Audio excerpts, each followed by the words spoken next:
Hi everybody, today's tutorial is going to be on making a beehive.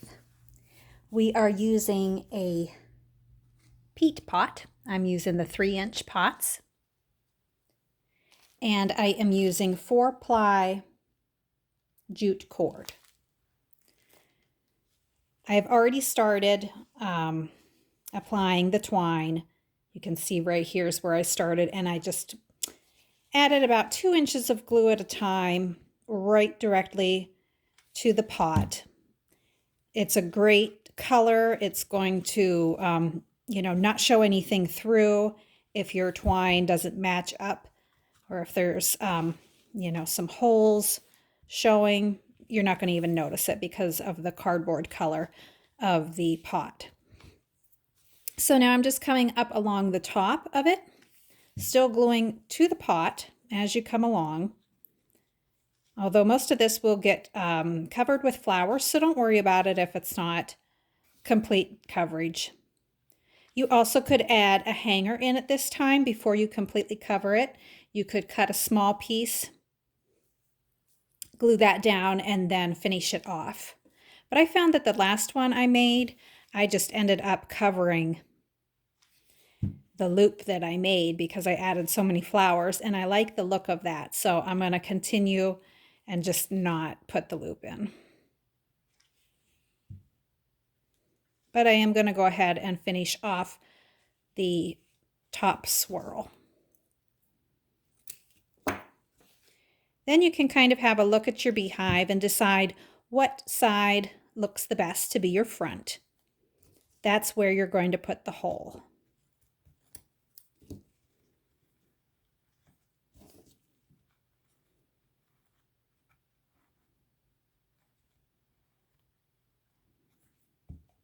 Okay, so there is step 1 complete.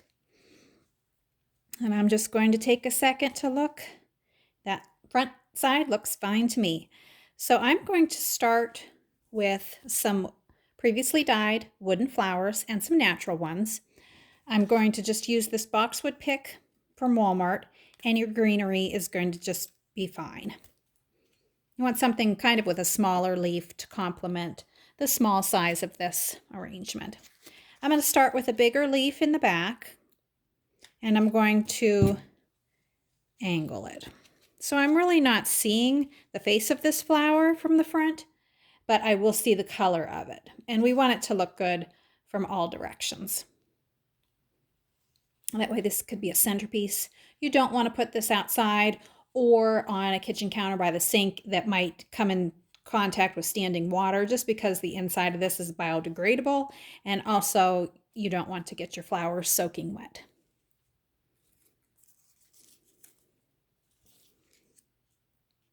I'm next going to take some small colored marigold style flowers, and I'm going to do 2 on either side here, and then in this middle section I want something that comes up, that faces up, not so much of a flat flower, and I'm going to use a natural rose for that.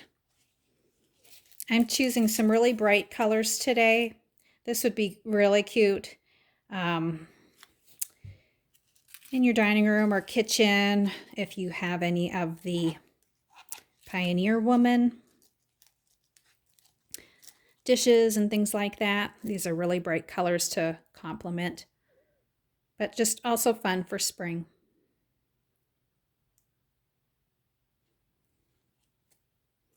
So the rose I'm going to put in is short, and I'm not sure if I want to glue it flat to the base here, because that will only come up about this high, and I kind of want it peeking up. So I'm going to put glue in both locations, the bottom and the side, but I'm not sure that it's actually going to touch the base. So I want to make sure I do have glue on the point of contact where this is coming in to contact with the yellow flower. And I'll put some on the bottom just in case I end up hitting that twine.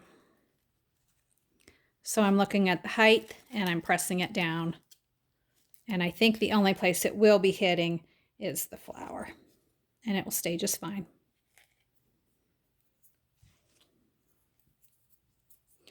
Okay, so here's what we have so far. I do want to bring in greenery, and I do want to bring some flowers down one side.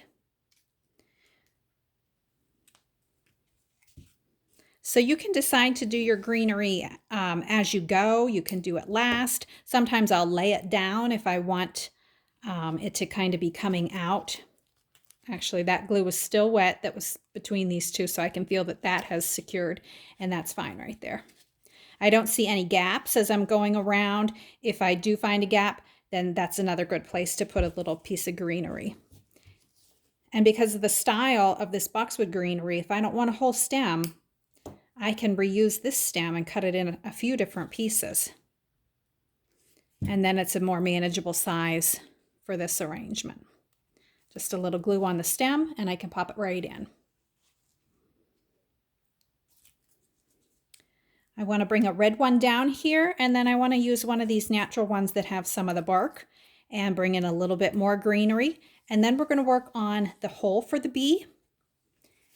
I have a couple different bee designs. One I made, then I had one that was like a chenille stem with burlap wings that I bought.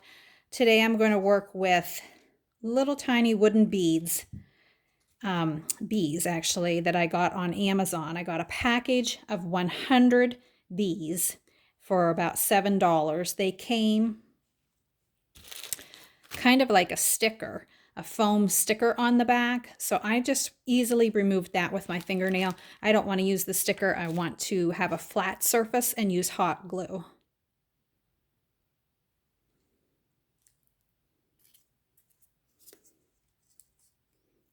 Okay, yellow would be cute here also. I'm going to go ahead with this natural colored one and bring in a bunch of greenery surrounding it. Let me just see how this is going to lay so I know where to glue.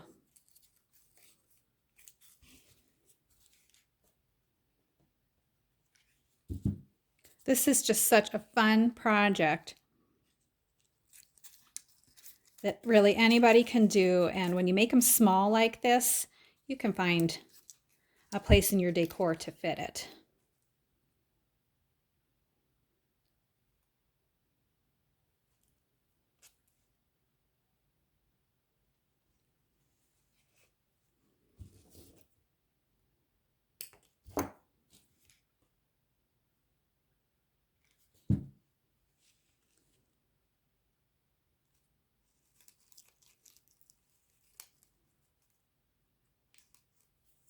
Just move your petals out of the way a little bit of hot glue on the end of that stem, and that's all you need for the greenery. I might come back with a little bit of greenery there, but let's move on and have a small piece of rope and think about how our hole, our opening is going to be. So I'm going to cut it a little bit smaller, not exact yet, just because I don't want to be short on it, but I'm going to glue directly to the twine. And if you want to pencil this on first, you certainly could do that if you want to follow a circle. I'm just going to eyeball it and add some hot glue as we go along and just kind of get the shape in my mind before I press it down.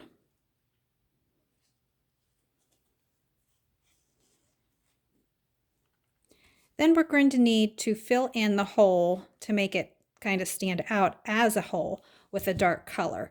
So you can use a Sharpie if you don't have any paint on hand. If you do have paint, that's what I've been using. And I've been using either a black or a very dark brown paint.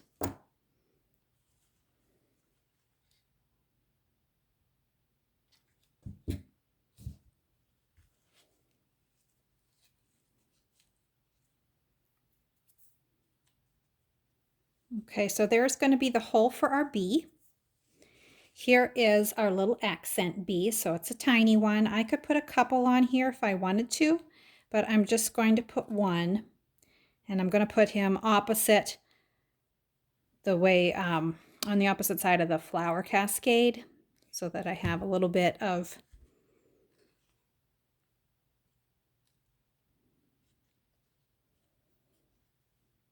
color coming down on this side as well. Okay, so the last thing to do is just to paint in that circle, and then we'll give it just a once over to see if there's anything else we want to add. This is a quick, fun, inexpensive project that can really get you ready for spring and summer.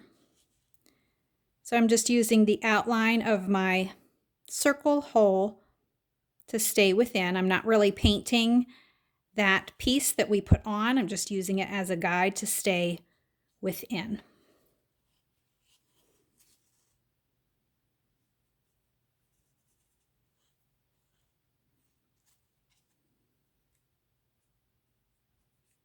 I hope you guys enjoyed this video. You know, you can find some collections of natural flowers on my website, woodlandcreations.net, and these peat pots are available anywhere. And all you need is some twine jute rope, maybe a bee for an accent, but it's not necessary. You could color your flowers like I've done, but all natural would be fine too. And a little bit of greenery. Hope you enjoyed this.